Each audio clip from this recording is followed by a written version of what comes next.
Sir नमस्ते.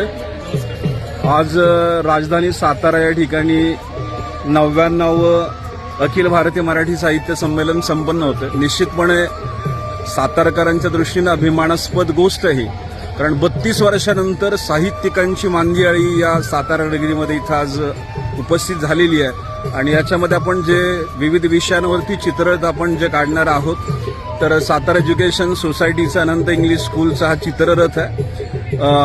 शिक्षणाच्या प्रणेत्या सावित्रीबाई फुले यांनी खूप मोठे शिक्षणाच्या बाबतीत कार्य केले, तर या विषयावरती हा चित्ररथ आहे. सर बोला या रथाविषयी.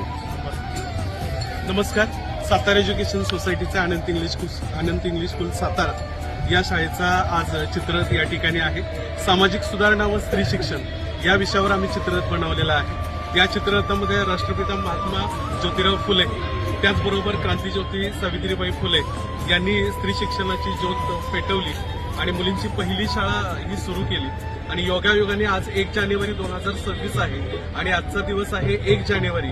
आणि एक अतिशय सुंदर योगायोग आहे की 1 जानेवारी 1848 पुण्याच्या भिडेवाड्यामध्ये महात्मा फुले आणि सावित्रीबाई फुले यांनी जी स्त्री शिक्षणाची ज्योत पेटवली आणि त्यामुळे स्त्रियांना शिक्षणाचा जो अधिकार आणि हक्क मिळाला, याच्यावर आधारित आम्ही एक सुंदर असा चित्ररथ केलेला आहे.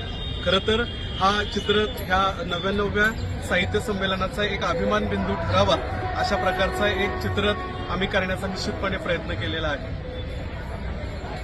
ठीक आहे, तुमच्या चित्ररथासाठी शुभेच्छा. धन्यवाद.